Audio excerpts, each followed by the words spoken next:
presentation is entitled The Effects of Prohexadione Calcium Application Timing on Peanut, Arachis hypogaea, Growth and Yield in Mississippi.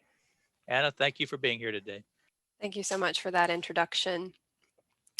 So hi guys, I'm Anna Gaudin, and I'm going to talk to you a little bit about the effects of prohexadione calcium application on peanut growth and yield in Mississippi. So just a short overview of peanut. My project deals entirely with the subspecies Arachis hypogaea, which is your runner and Virginia types. And I deal entirely with runners because they make up about 80% of the acreage. And in Mississippi, we have about 10,000 hectares of peanut. And in the US, we have about 600,000 hectares as of 2020. So peanut, especially in the climate in Mississippi, it can have excessive vegetative growth, which can decrease harvest efficiency and increase damage from farm equipment. So every time we roll over it to spray anything, we are damaging those vines. And that can also decrease reproductive growth.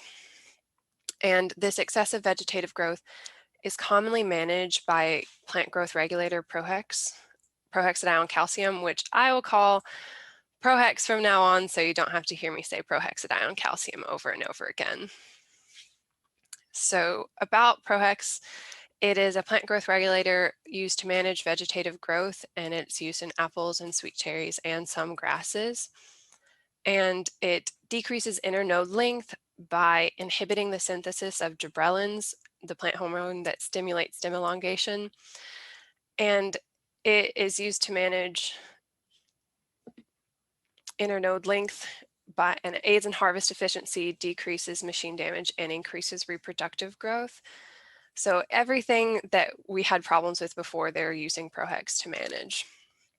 But it has a labeled recommendation of at 50% and 100% canopy closure or vines touching, but this is pretty difficult to execute for most of our growers because they have to go out and look at their fields almost every day to make sure they're right in that area. So here's an image of what 50% would look like. It's provided by one of the companies that produces prohexadione calcium under the trade name APRES. And here in the first bracket, you can see that that's what the plant would look like above ground and below ground at 50% row closure. And then in the second bracket, you can see 90 to 100% row closure for what the plant would look like. So that's just a quick overview of what they would look like. So the previous work that has been conducted on Prohex in Mississippi has mostly been on rates, so reduced rates of Prohex, and they have been found to increase yield, but not a lot. There was some work done in what effect it had on growth, but exactly pinpointing the rates versus what Prohex does itself. So did it decrease pod loss? Some found that it did at reduced rates. And did it decrease plant weight? We found that it increased row visibility, but not much on the actual effect on plant weight itself, just on the actual size of the plant. And what we were looking at, we saw some changes that we couldn't necessarily put our finger on what was causing them. So that led us to our objective to evaluate the effect of prohexadione calcium application timing on peanut growth and yield. And our hypotheses were prohexadione calcium application timing will increase yield, and Prohex calcium application timing will affect plant growth. This study was conducted across 3 locations in Mississippi, one in Monroe County near Hamilton, Mississippi, one in Holmes County near Kruger, Mississippi, and one in Claiborne County near Carlisle, Mississippi. And I'll refer to these locations as their nearest towns from now on. For our materials and methods, we used the variety Georgia 06G, the runner type. That's what all of our growers planted. And the population was 20 seeds per meter. Our plots were 12 rows, and our Hamilton location had 91.4 centimeter rows or 36 inches, and Carlisle and Kruger had 96.5 centimeter rows or 38 inches. And the treatments were 3 replications at each location, and they were arranged in a strip plot. For Kruger, our applications, our planting date was April 27th of 2020, and we applied before 50%, 50%, at 100%, and after 100%, anywhere from the middle of June to late July.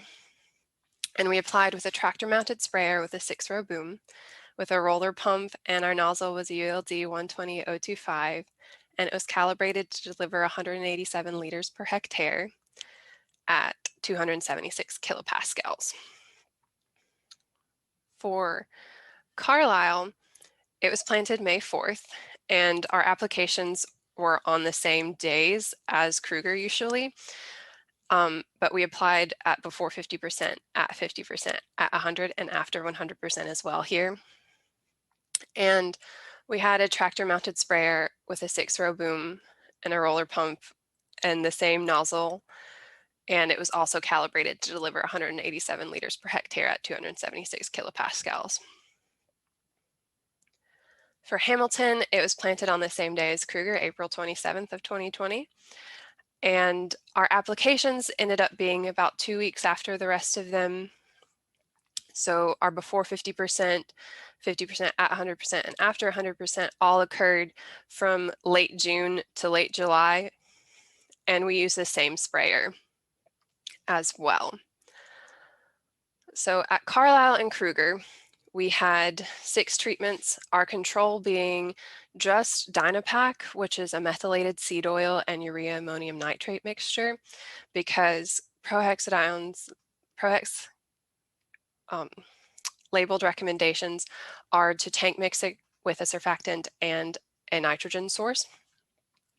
And then we also had a treatment that was the recommended at 50% and at 100%. And then we had before 50% and after 100% application, 2 applications in 1 week at 100%, before 50% and before 100% vines touching, and 3 applications in 1 week at 100% vines touching.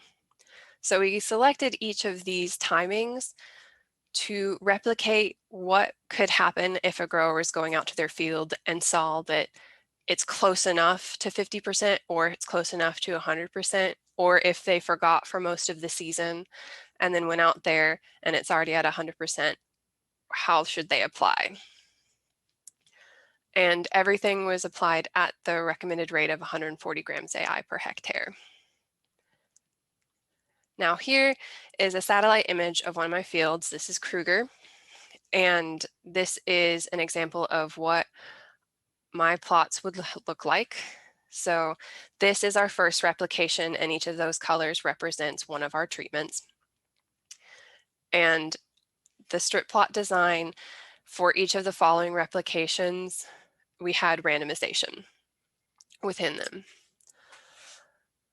At Hamilton, because of field size, we had to remove that before 50%, after 100% vines touching treatment, just because they had a smaller field. But everything else was the same. We still had the same control and the same recommended application timing. And they were all also applied at the recommended rate of 140 grams AI per hectare. So how did we determine how it was 50%? Like, when was it at 50%?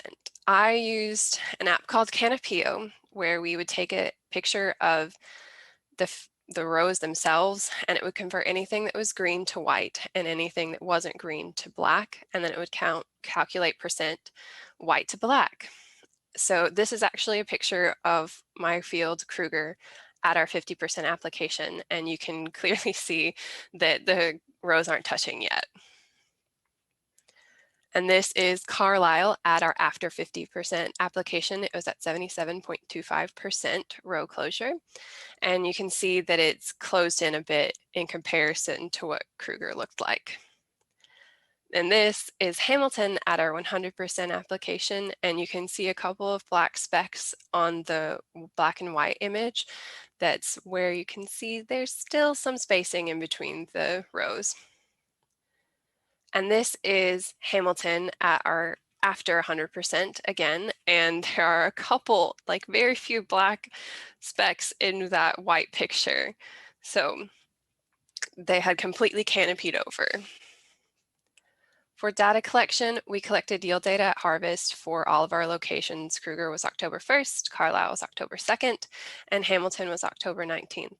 And we also collected pod loss at harvest, and then we developed a harvest indices of plant weight, and pod count.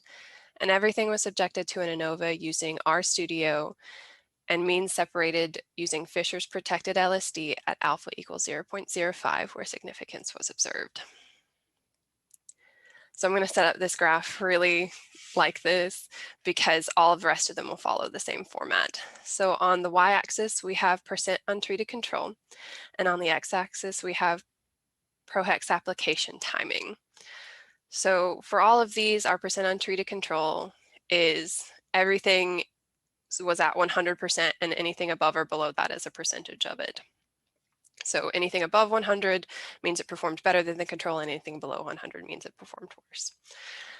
So for here, we had no separation for plant weight across field sites at any of them. Once again, this graph is laid out the same way with untreated control on the y-axis and Prohex application timing on the x-axis, and Carlisle being maroon, Kruger being light gray, and Hamilton being dark gray. And for pod loss across all field sites, we did not see any separation either, meaning that even in the size of our fields, it could be so small that we didn't see it here, even though in some studies they had before. Now, for peanut yield across field sites, we did have separation, and with 2 applications in 1 week performing better than the untreated control before 50% and after 100%, and the 3 applications in 1 week at 100%, which indicates to us that it is possible to shut down growth a little too much with our 3 applications. So in summary, application timing had a little effect on peanut plant weight and pod loss. We did not observe any differences at any of our locations. And all application timings provided an increase in peanut yields across all locations. And the trend was that 2 applications of Prohex in 1 week at 100% increase yield when compared to control. So you could definitely go out and apply to your peanut even late into the season if you haven't done it beforehand. So in conclusion, Prohexadione calcium application timing will increase yield for that hypothesis we would fail to reject across all locations. And Prohexadione calcium application timing will affect plant growth. We reject that hypothesis. We did not see any effect. And for future research, we hope to continue to explore Prohex and determine if there are similar results from different rates and change treatments to reflect the results of this study. I'd like to give special thanks for the Mississippi Peanut Promotion Board, all of you guys for listening to me, and my fellow graduate students. Do I have any questions? Yes, you do. Thank you for that presentation. In fact, you've got a flurry of questions coming. First one comes from Dr. Dan Anko, Clemson. He says, with a rain fast time of approximately 8 hours for Prohex, patience is indeed a virtue. Is the rate of this absorption behavior approximately constant with time, or does it exhibit a different response surface? That's a Dan Anko question, by the way. I have to if you want me to reread it to you, I will. Yes, please.